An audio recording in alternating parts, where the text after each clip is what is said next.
नाज़रीन असां हिकु अहम ख़बर शेयर करे रहिया आहियूं त सिंध एक्शन कमेटी जो सरबराह जलाल महमूद शाह ऐं ॿिया अॻवान ज़मानत लाइ Sindh high court circuit bench Hyderabad पहुची विया आहिनि।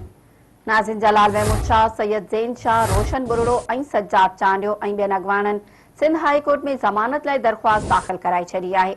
नाज़रीन दरख़्वास्त में मौक़िफ़ अख़्तियार कयो वियो आहे त बहरिया टाउन आॾो धरणे खां पोइ मथनि केस दाख़िल कया विया आहिनि। गिरफ़्तारी खां बचण लाइ ज़मानत ॾिनी वञे।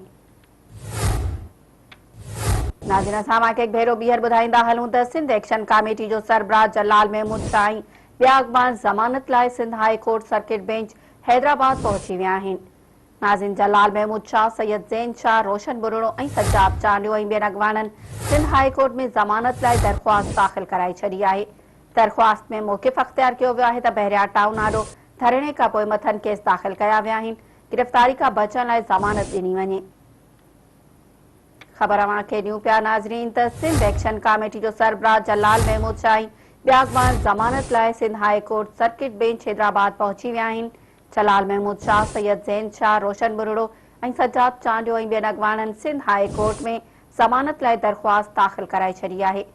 नाज़रीन दरख़्वास्त में मौक़िफ़ अख़्तियार कयो वियो आहे त बहरिया टाउन आॾो धरणे खां पोइ मथनि केस दाख़िल कया विया आहिनि। गिरफ़्तारी खां बचण लाइ ज़मानत ॾिनी वञे।